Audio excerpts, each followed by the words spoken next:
अस्सलाम वालेकुम नाज़रीन, आप देख रहे हैं ZH एंटरटेनमेंट में हुज़ैर अहमद। नाज़रीन, 3 ड्रामों के ऊपर रिव्यू दे देते हैं और साथ आपको बताएं कि मस्तानी फिल्म ने कितना बिजनेस किया है। और एक फिल्म सेंसर बोर्ड ने फंसा ली थी, अब वो सेंसर हो गई है। 4 अक्टूबर को वो फिल्म आ रही है, उसके बारे में आपसे बात करते हैं। शुरू करते हैं ड्रामों से। दिल नादान से शुरू करते हैं। दिल नादान के अंदर जो कहानी है वो कोई उस तरह की नहीं है कि आप बंदा एकदम चौंकता है। कहानी नॉर्मल सी है, बिल्कुल एक सादी लड़की की कहानी है और उसका वही अमीर और गरीब का चक्कर है और फिर बीच में सास वाला तड़का वो भी बीच में अवेलेबल है। लेकिन अदाकारी के पॉइंट ऑफ व्यू से अगर देखें और डायरेक्शन के पॉइंट ऑफ व्यू से, जिस तरह मैं पहले कहा है कि ये स्टार प्लस का ड्रामा लगता है, इसके अंदर डेप्थ कहीं आपको नज़र नहीं आती। करैक्टर के अंदर झोल भी हैं बीच में। ये वाली जो किस्त थी या इससे पीछे वाली जो छठी किस्त थी, उसमें वो पहुंच जाते हैं यूनिवर्सिटी में। वैसे तो उसके भाई को पूछते हैं दुर्रे नयाब के कि वो किधर है, उनकी यूनिवर्सिटी किधर है, लेकिन वो कहता है तुम्हें उसकी यूनिवर्सिटी का नहीं पता। बाद में ये क्लियर नहीं होता कि उसने फिर यूनिवर्सिटी का पता किससे पूछा। बहरहाल वो यूनिवर्सिटी में पहुंच जाते हैं। लेकिन जो एक जिस समय मैंने कहा ना कि कहानी के अंदर और डायरेक्शन के अंदर भी डेप्थ नहीं है और अदाकारी के अंदर नहीं है। एक आध किरदार को छोड़ के बाकी सब इसी तरह ही कर रहे हैं। अब अगर मैं गज़नफ़र पे आऊँ और निगार पे आऊँ, इनकी मुझे बिल्कुल समझ नहीं आती। एक तो इनकी हरकतें इस तरह की हैं दोनों की, जिस तरह है तो लालची हैं। ये तो इसके आखिरी वाली किस्त जो अभी लगी है, इसमें हो गया कि वो जायदाद के ऊपर नज़र बिछा के बैठे हुए हैं। शुरू में उन्हें दिखाया गया था कि निगार जो है वो बड़ी औरतों के हकूक़ के लिए बात कर रही है, लेकिन अब ये नहीं बताया गया कि वो पीछे से इसका बैकग्राउंड क्या है। उस तरह से अगर तो बैकग्राउंड छछोरा टाइप है और नो दौलती होते हैं, नए नए जो क्लास चेंज करते हैं उस तरह का, फिर तो ठीक है। लालची तो वो हैं, लालची तो कोई भी बंदा हो सकता है। तो लेकिन ये वो बैकग्राउंड उस तरह से, मैं इस वजह से कह रहा हूँ कि इसमें अंग्रेज़ी बोलने की जो कोशिश की गई है वो स्ट्रगल लगती है, एफर्ट लगती है। उसको इस तरह पता चलता है कि ज़बरदस्ती उसको याद करके ज़बरदस्ती से बोला जा रहा है। निगार के ऊपर वो बिल्कुल सूट नहीं कर रही। और उसके साथ साथ निगार जहाँ औरतों के हकूक़ के नंबरदार हैं, वो वहाँ पे काशिफ साहब जो हैं वो भी बैठे हुए हैं। और जनाब वो एक तो वो घर पे बैठे रहते हैं, दूसरा वो उनको बड़े लो पिच पे जा रहे हैं, अभी लो पिच पे काम कर रहे हैं। उनको चीखते चलाते चले, वो एक कैफियत का नाम है। एक्टिंग वैसे एक अदाकारी जो कैफियत का नाम है, अगर आप उसको तारी करते हैं तो ज़रूरी नहीं होता कि आप तजर्बे करते रहे हर सीन में। नहीं, वो ठीक एक्सेप्टेबल है। लेकिन उसके अंदर थोड़ी डायरेक्शन की पॉइंट ऑफ व्यू से अगर गज़नफ़र के करैक्टर को देखा जाए तो वो सिगार पी रहा है, अपनी बीवी जो बड़ी मॉड शॉट है दूर बैठी है चले, लेकिन वो यूँ करके धुएं छोड़ रहा है। एक होता है सिगार पीते पीते धुआं निकलता है, ये डायलॉग बोलते बोलते। एक होता है इंटेंशनली करके यूँ करना। वो बिल्कुल अजीब सा लगता है कि वो एक ऐसी औरत जो उसकी बीवी है और बड़ी अपने आप को उसने शो करती है कि मैं बड़ी मॉडर्न और बड़ी एजुकेटेड हूँ, उस तरह ये थोड़ा सा उसमें मैनर्स के पॉइंट ऑफ व्यू से भी ठीक नहीं लगता। मैंने जब बताया ना डेप्थ नहीं है। आप जो उसकी भाभी है दुर्रे नायाब की, उसकी एक्टिंग ठीक है ड्रामे की जिस तरह की कहानी चल रही है, क्योंकि वो बहुत ज़्यादा ओवर सम टाइम कर जाती हैं, लेकिन उस कहानी के और जिस तरीके से डायरेक्शन दी गई है जो स्टार प्लस का टच देने के लिए, वो ठीक है। और इसमें इतनी ज़्यादा बाय द वे डेप्थ की जरूरत नहीं। सिमी राइल अच्छा किरदार अदा कर रही है। तानिया के किरदार में थोड़ी सी जान है, वो अच्छा कर रही है किरदार अपने किरदार के हिसाब से। बिकॉज जुल्फ़कार नॉन सीरियस हैं। इस ड्रामे को अगर तबाह करने में किसी का कोई हाथ है तो वो इसकी हीरोइन है। और हीरोइन का हाथ इस तरह से है, वो जिस तरह कहते हैं ना कुछ लाखों मासी को क्लेवर बंदा बैठा हुआ है और उसके पीछे वो मासूम बनने की कोशिश कर रहा है। हर जगह वो इसी तरह ओवर एक्टिंग की इंतहा है। एक जगह वॉशरूम में जब वो मूड होती है, वॉशरूम में फंस जाती है, मैंने कहा कि ठीक है अदाकारी कर रही है, लेकिन उसके बाद उसको इतना प्रोलॉन्ग किया सीन को, उसमें भी आपको ओवर एक्टिंग नजर आना शुरू होगी। वो बार बार जिस तरीके से ओवर रिएक्ट अंदर बंद है, चलें ठीक है बच्ची है, घबरा गई है, मासूम थी तो वो। लेकिन यह है कि जहाँ पे वो मासूम बनने की कोशिश, जिस तरह वो जिस टाइम उसे जावियार लेके जा रहा है, वो कहती है मेरी दादी परेशान हो रही होगी, मुझे कहाँ लेके जा रहे हैं, वहाँ पे भी ओवर एक्टिंग। देखिएगा जरा सीन। घर छोड़ के आए, मुझे मेरे सब इंतजार कर रहे होंगे। चले। नहीं नहीं नहीं, आप गाड़ी चलाएं। मुझे मुझे पहली। तो नाजरीन, आपने देखा कि हर जगह जहाँ वो बैग उठा के ज़बरदस्ती चलती हैं और जहाँ वो चादर शादर पहनी हुई है पूरी, वो किसी भी जगह पे लड़की तो खैर लग ही नहीं रही, वो औरत लग रही हैं। और वो बगैर चादर के ज़रा फिर कुछ थोड़ी एज कम लगती है, लेकिन वो पहन के ज़रा ज़्यादा लगती हैं। जब मैं बताया कि वो जिस तरह कोई चालाक बंदे को कहे ना कि आप थोड़ी देर के लिए मासूम बन जाए, तो फिर वो इस तरह की अदाकारी करता है जिस तरह की जनाब सब कर रही हैं, मोहतरमा कर रही हैं इसमें दुर्रे नायाब साहिबा। तो ड्रामा जो है बिल्कुल फजूल किस्म का है। मैं सिर्फ इस वजह से देख रहा हूँ क्योंकि लोग देखते हैं, लोग फिर कहते हैं कि रिव्यू नहीं दिया आपने। कोई जैसा मैंने बताया तानिया के किरदार के अलावा इसमें या दादू बीजी जो है वो कुछ बेहतर कर रही हैं, अदरवाइज़ तो इसके अंदर कोई ख़ास चीज़ नहीं है।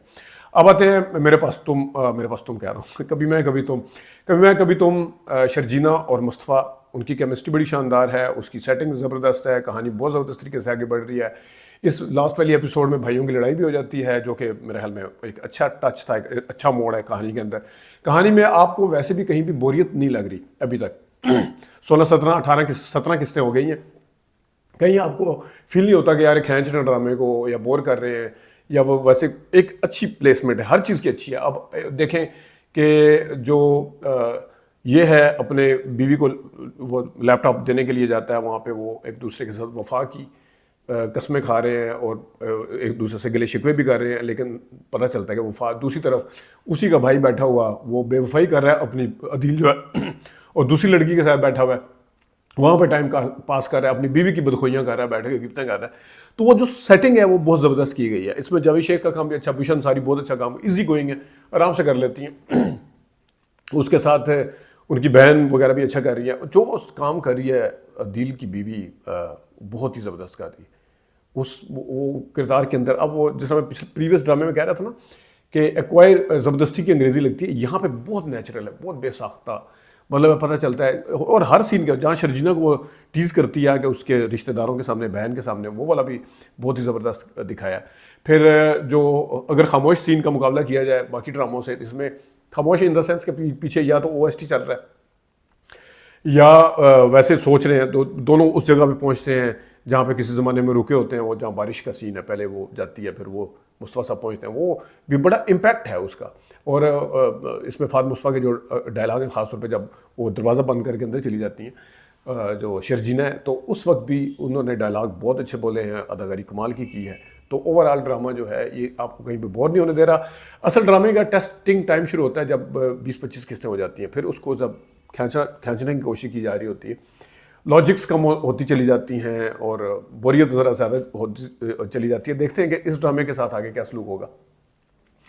और इसके साथ तीसरे ड्रामे पे आते हैं जनाब साहब, इश्क हुआ।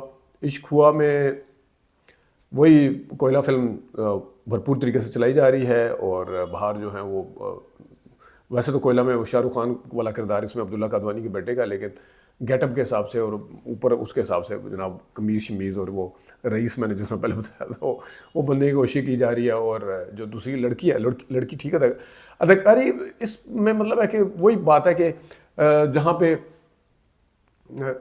पिछले ड्रामे का भी अगर मैं कहूँ ना, वो दिल नादान का, कि उसमें भी वो जब कहता है कि मैं करूँगा उससे शादी, बस एक मिनट तो 1.5 मिनट तो आराम से मिल जाता है इनको।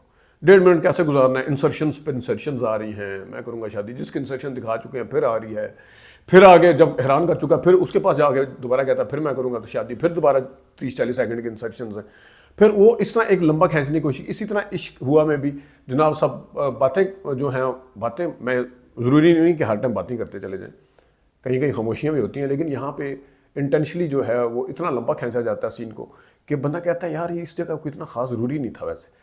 अब जनाब साहब वो बोल रहा है, वो जो लड़का है क्या नाम है उसका, जो इसके बाहर के साथ है, जो छोटा लड़का जो कादवानी का बेटा, जो वो बोल रहा है, फिर दूसरा वाला सुन रहा है। एक वैसे लाइन अच्छी बोली थी उसके दोस्त ने, जो कहता है कि ये भारत तो तुम्हें नहीं छोड़ेगा और एक के साथ एक फ्री मरूंगा, मैं तुम फ्री में मर जाऊंगा। वो नहीं बाय 1 गेट 1 जो चक्कर है, वो अच्छी लाइन बोली उसने।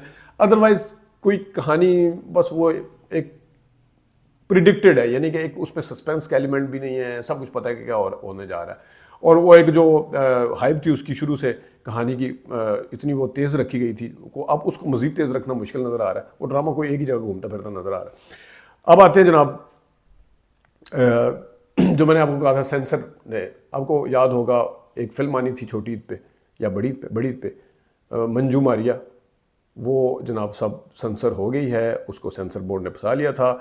सूबाई सेंसर बोर्ड ने उसको सेंसर कर दिया था, लेकिन वफाकी ने फंसाया था। अब वो 4 अक्टूबर को बाकायदा तौर पर आ रही है, देखते हैं कि वो कितना बिजनेस करेगी। और दूसरा एक काम जो दूसरी बात थी वो ये है कि मस्तानी फिल्म जो थी वो आई, उसका बिज़नेस आप सुन के थोड़े डिसअपॉइंट होंगे, लेकिन मेरा एक और पॉइंट ऑफ व्यू है। बिज़नेस उसने 2.5 करोड़ का किया अभी तक।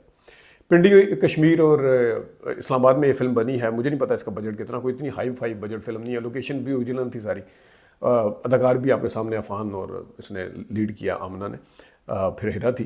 तो मेरे हिसाब से ये फिल्म जो है मस्तानी एज़ कम्पेयर टू सनक को तो खैर अब क्या मैं गिनूँ, लीच इनके मुकाबले में बिज़नेस बेहतर कर गई है। हालांकि वो बड़ा मीडिया पार्टनर नहीं है, लेकिन ये फिल्म अभी तक लगी हुई। अच्छी बात यह है कि ये फिल्म तीसरे हफ्ते में दाखिल हो गई है। मैंने सनक का रिव्यू देना था, मुझे लोगों ने कहा कि सनक का आपने रिव्यू नहीं दिया। लीच के दिनों में मेरे बहुत ही करीबी शादी थी, मैं उसको मिस नहीं कर सकता था। 3 दिन का फंक्शन था, वो जब चौथे दिन मैं फारिग हुआ तो चौथे दिन फिल्म भी उठ चुकी थी। यानी मंडे को फिल्म लीच यहाँ पे पिंडी इस्लामाबाद में कहीं नहीं थी। अब मस्तानी जो है, मस्तानी तीसरे हफ्ते में दाखिल होगी। सनक का भी यही हिसाब हुआ कि सनक को कुछ सिनेमाओं ने जुमा हफ्ता इतवार नहीं दिए, वो सोमवार मंगल बुध दे दिए, कुछ ने जनाब सब सिर्फ जुमा हफ्ता इतवार दिए और सोमवार को फिल्म गायब हो चुकी थी। तो ये हिसाब हुआ था इन फिल्मों के साथ। तो मेरे हिसाब से मस्तानी फिल्म जो है वो एज़ कम्पेयर टू अदर, मैं काफ़ी सारे नाम ले सकूँ। अभी आप उसका डायरेक्ट से मुकाबला मौला जाट उमरा हो यार या जवानी फिर नहीं आनी या पंजाब नहीं जाऊँगी से ना करें। लो बजट फिल्म है, कोई इतना ज़्यादा बजट नहीं लगा, लेकिन वो जब तीसरे हफ्ते में दाखिल होगी आज के दौर में, जब एक हफ्ते के बाद फिल्म जो है उड़ जाती है, तो यही इस फिल्म की अभी तक सक्सेस है। अभी तक के लिए इतनी, अपना ख्याल रखिएगा, इजाज़त दीजिए, अल्लाह हाफ़िज़।